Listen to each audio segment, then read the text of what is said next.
So,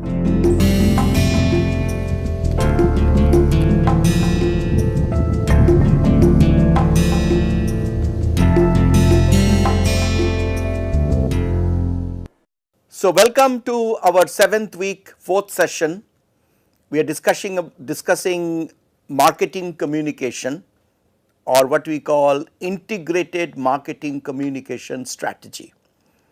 Yesterday, I concluded with this particular slide, which is taken from Kotler's book, which actually we went through this whole chart and looked at different forms of marketing communication like advertising, sales promotion, events and experiences, public relations and publicity, online and social media marketing, then mobile marketing, direct and database marketing, and lastly personal selling.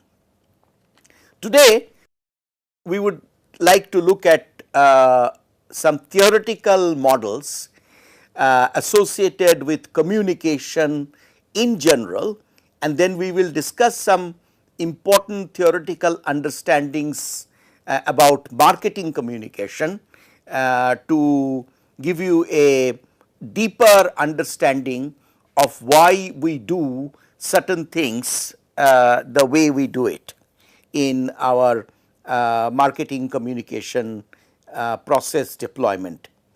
So, first we are going to look at a macro model of the communication process. This is a model for human communication process.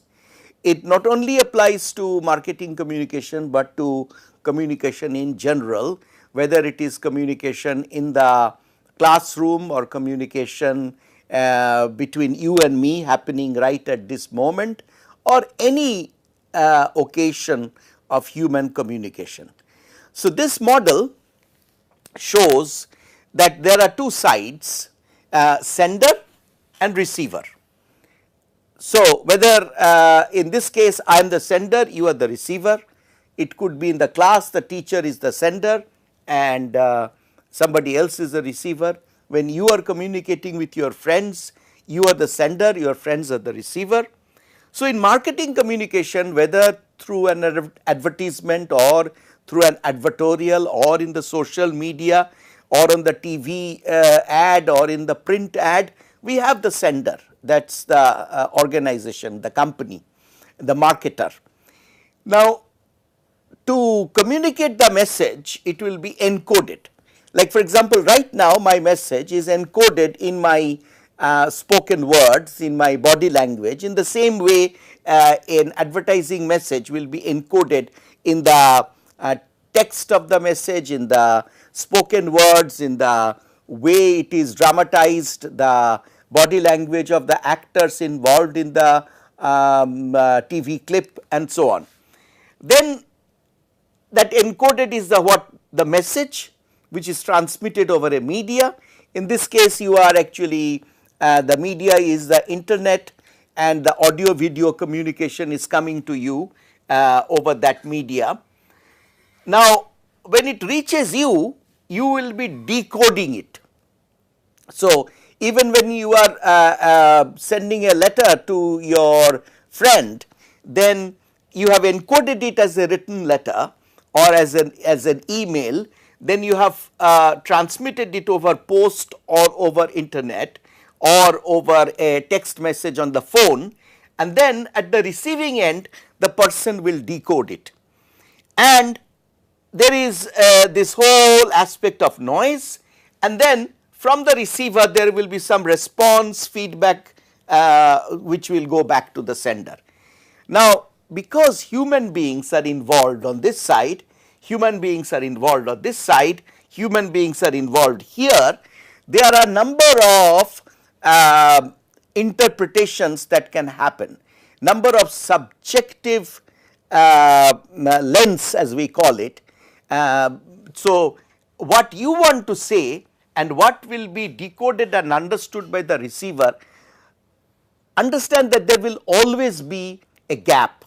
It is very, very difficult to have 100% transmission, however close may be the relation. So, whether it is face to face or over internet or over the TV channel, understand that messages as intended by the sender will never be decoded in the same way by the receiver. There will be some loss, some distortion due to subjective perception at both ends because of the receipt of the human beings. Even the response that is going back to the sender can make a lot of difference the way that feedback is received. So, it can be a constructive feedback, or if it is actually sent in an adversarial manner, if it is sent in a hostile manner, the sender may not be able to may not use it properly. And on top of all of that distortion between the sending and the receiving, there is this whole disturbance due to noise. So, when you are watching the TV and you are also munching something, or you are sitting and you are chatting on the side with some family member, or you are listening to an ad on the radio, but at the same time you are driving, or you are reading something on the hoarding and talking to and you are passing by in a bus and you are talking to your co-passenger. So, you see that talking to the co-passenger while you are reading the ad on the hoarding is a noise as far as the message being beamed through the hoarding is concerned. On the other hand, the communication between you and your co-passenger, in that case your reading the hoarding is a noise. So, our communications are often simultaneous and multilateral, and as a result the bilateral communications are often subject to noise coming from the other bilateral communication process, because it is always getting as we say multiplexed. So, we are doing multitasking, as all human beings do multitasking. So, while you are actually shaving, you are listening to the radio and there is an ad on the radio. So, you are shaving and you are listening to that ad, each acts as the noise for the other, and there will be additional distortion besides this distortion due to perception at both ends. So, you can see therefore that communication is not an easy process, and to have a complete fidelity of communication from this side to that side is always quite tough, and that is why there is lot of science and art in creating good marketing communication. These are some models for the response hierarchy. This is at the micro stage. We are trying to understand what happens in marketing communication. Now, the first one, this one, the so called famous AIDA model, which is it says that that any marketing communication goes through these three stages: cognitive stage, affective stage and behavior stage. Cognitive means where actually the appeal is to the rational self of the receiver, and the message also highlights the rational, logical, utilitarian, practical, factual aspects of the marketing communication part. But it also is interpreted, and this is the affective stage, where the desire, interest and desire are created through perceptions. So, at this stage, to draw attention, we often use facts, we often use science, we often use technical terms, we often used certain kilometers per liter or all that kind of information. But here it actually to create desire, that is a emotional thing, and we have to pay attention to the type of product and the type of interest and desire. So, at this stage will be quite different for buying of biscuits versus buying of a car. And then of course, this whole action stage means where you are actually wanting the purchase action is different in different cases, because here buying a packet of bubble gums can be just a last minute decision, and that is why bubble gums or chocolates etc. are stored at the checkout point of the supermarket, whereas some high value items people will have both logical processing as well as emotional processing. So, that will happen differently. The AIDA model actually was proposed in 1925 by E.K. Strong, and it is still a very popular model, very easy to understand and very powerful. There are some further improvements which have happened over the year. For example, in 1961 this was proposed that this is slight improvement or rather it goes into little bit detail at each stage. So, it is now understood that attention per se should not be confused with awareness. So, you somebody might know that you have a product for say shaving foam product, but that awareness is not enough ultimately to cause purchase.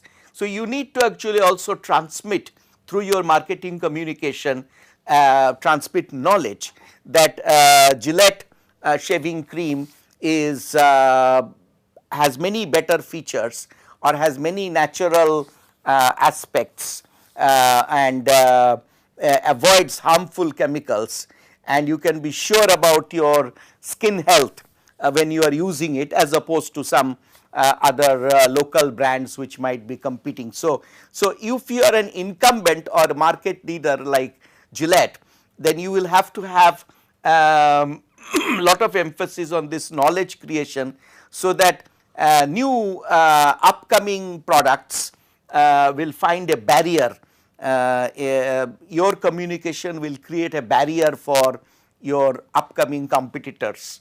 So, awareness must lead to knowledge about your product, the superiority of your products, the high points, the unique points about your product, so that you have some liking which leads to preference and conviction.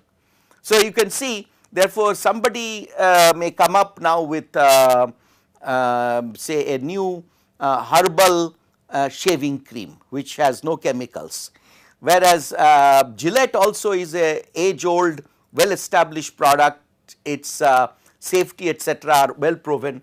So, there will be a battle which will be fought here and has to come through this stage, where the existing majority liking, preference and conviction for Gillette will have to be challenged using knowledge about the new product which is based on herbal natural ingredients, so that you can alter the liking, preference, conviction, and ultimately so that the new product is purchased in preference to the incumbent product. So, this hierarchy of effects model is an improvement over or a more detailed with respect to AIDA, and these sort of remain very staple, always used configuration to design marketing communication, particularly in the case of advertising, be it on TV or be it through print or be it through over the net. This model proposed by E.V. Rogers, this also happened in early 60s, is extremely important for innovation adoption model. So, this is actually used for new products. This is very important for to understand diffusion of new products, adoption of new products. So, famous Rogers model. Here is this awareness level remains the same, but here interest and evaluation, there is similarity, but what Rogers has then proposed in much more detail, that you have to give opportunity to the target consumer to try.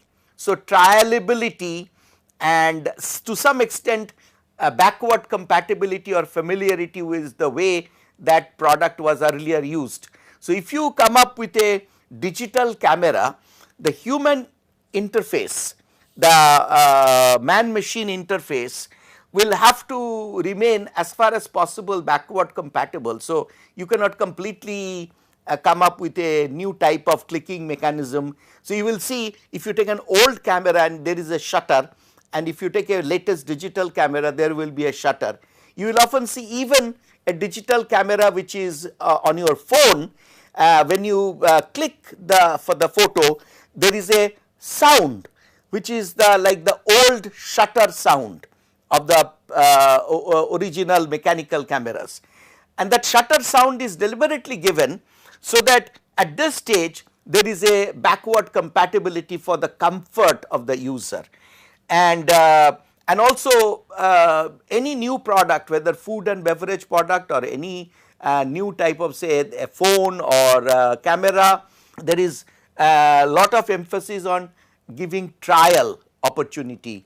So, new cars are given for test drive to target customers. There are lecture demonstrations shows for new TVs or new washing machines. There are trial at the mall for new soup flavor or for a new type of coffee or tea flavor.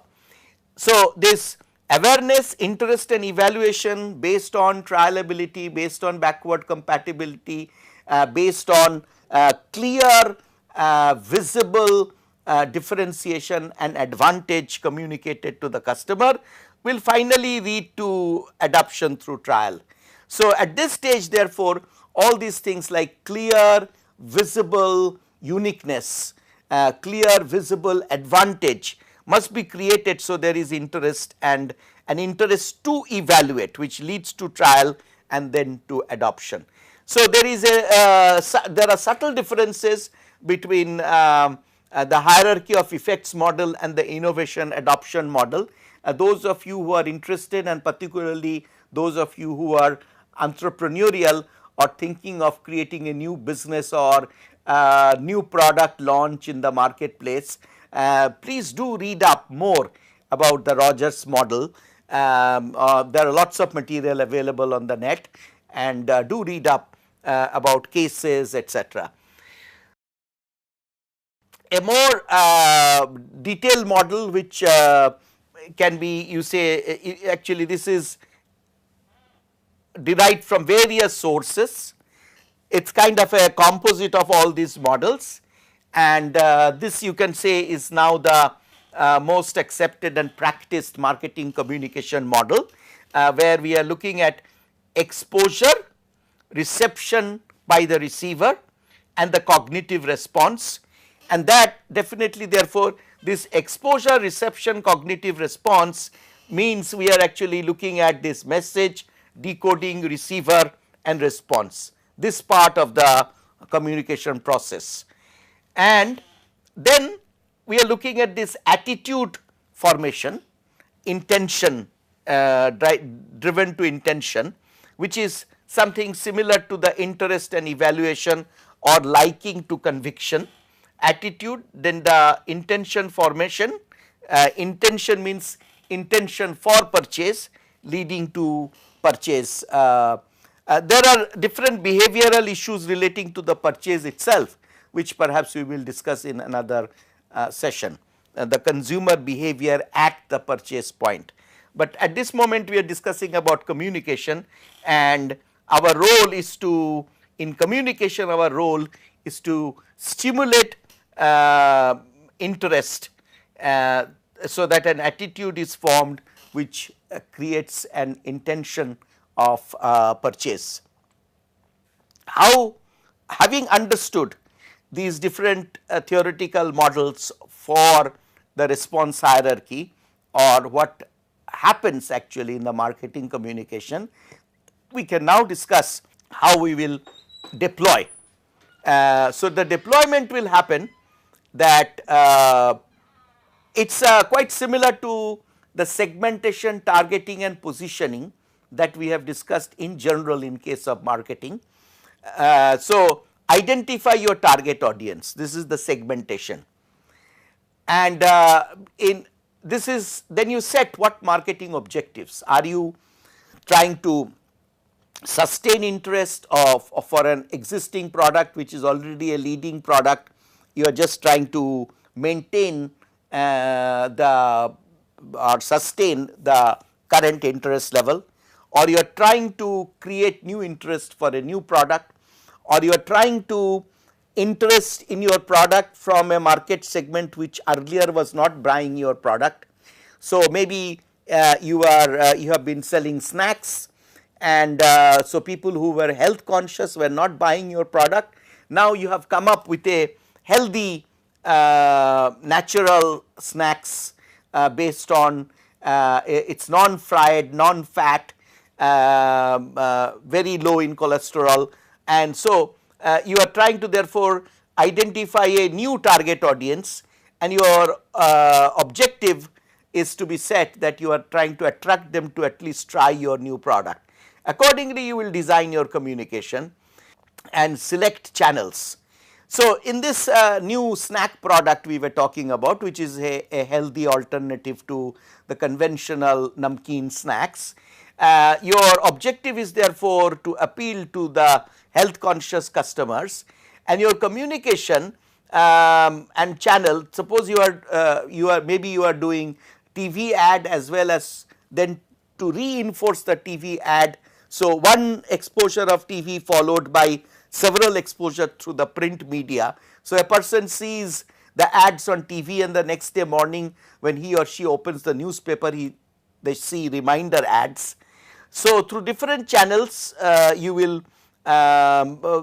design the communication to appeal to the health conscious customers, and your objective is to at least make them try your product. So remember that as we discussed, marketing communication can bring the customer up to this point.